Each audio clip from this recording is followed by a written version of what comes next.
Hello and welcome back to another video. Of course, as of this Eid, I've been doing some works recently on the first and the second Eid, mostly artworks. But here's the the video that I'm doing, as a documentary about Eid al-Fitr, or the Feast of the Sacrificed, which is known in Islam, as we pronounce it in Arabic, as Eid al-Adha, which is Eid al-Adha, or as some people would say, Eid al-Azha, and so on.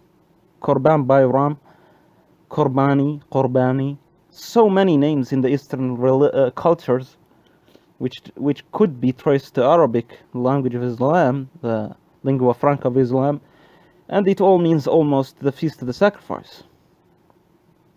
Now, the Feast of the Sacrifice is one of the two Islamic holidays which are known in Islam. Of course, the first one, which is after the holy month of Ramadan, is Eid al-Fitr, which is also which translates as the Eid of the breaking of the fast.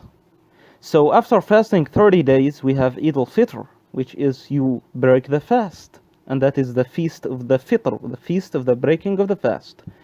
This one, which we are celebrating right now, and so many people around the world, Muslims and non-Muslims, are celebrating it already, is known as Eid al-Adha, which is the Feast of the Sacrifice. Of course, in most countries and in most regions of the world, it is a holiday, and therefore it's people that, just stay home or go out. Most of the people go out to socialize and all that stuff. But it is a holiday, of course. So with that being said, let's move on to the next part of the video. So continuing on, as we said, it's celebrated worldwide, and it is also found in the Abrahamic tradition. As we speak about the Abrahamic tradition, which is actually the founding basis of the three religions: Islam, Christianity, and Judaism. So basically, the Feast of the Sacrifice is known for its sacrifice of animals. Of course, it is the most holy of the Islamic holidays, because in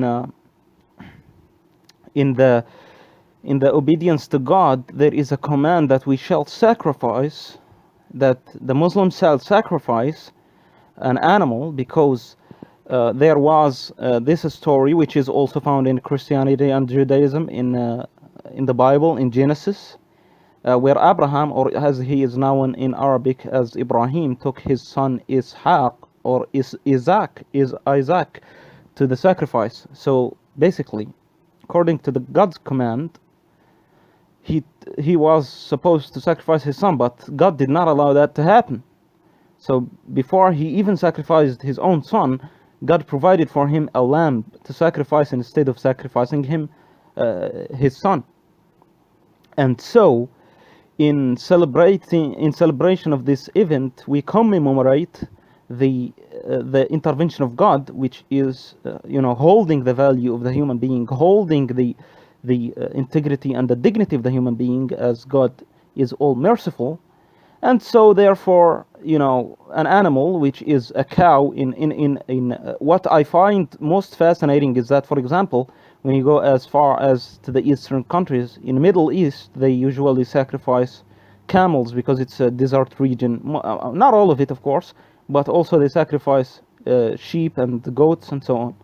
But as you go to the far, also in Pakistan, for example, they sacrifice cows and buffaloes. Also in Egypt, they sacrifice buffaloes, because it's and also in Pakistan and in India also, because these regions also are known for buffaloes and some forests and so on. And also it's sometimes you can have a cow. Of course, it's so many animals could be sacrificed, and this is a sacrifice ritual, of course.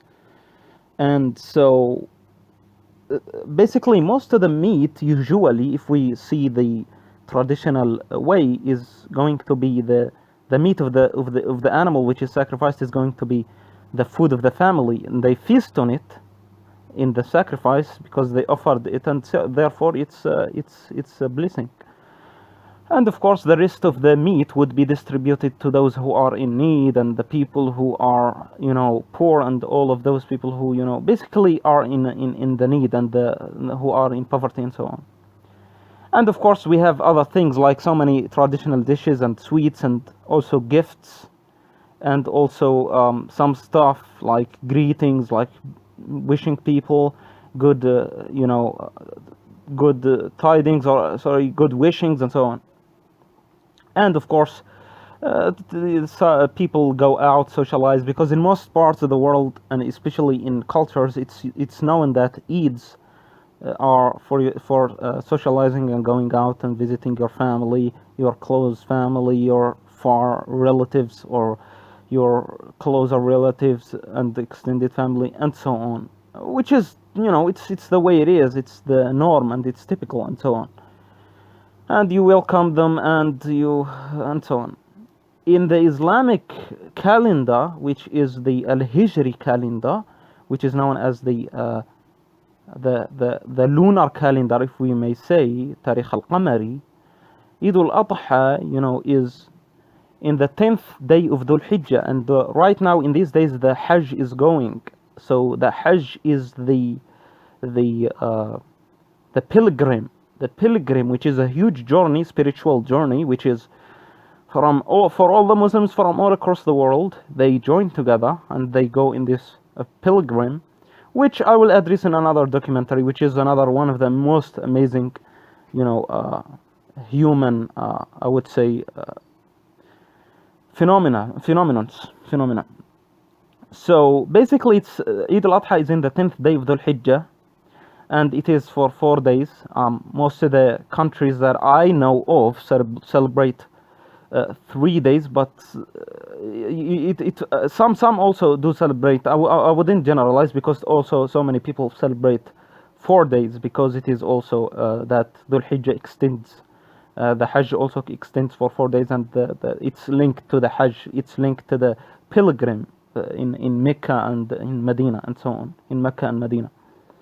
So if we look at the regular calendar, that is the Georgian calendar, which is the international calendar, the dates ranges from year to year, shifting for approximately a couple days, or approximately 10 days to my knowledge.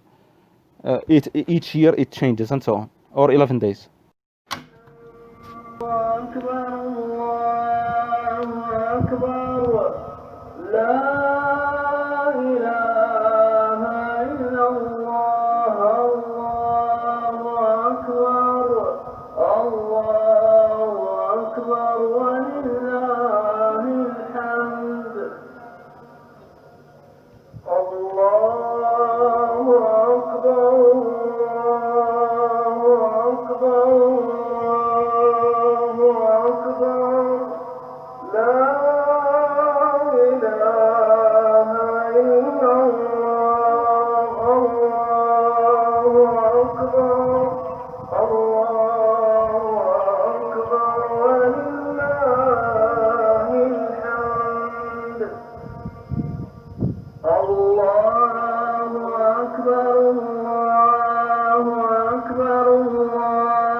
لا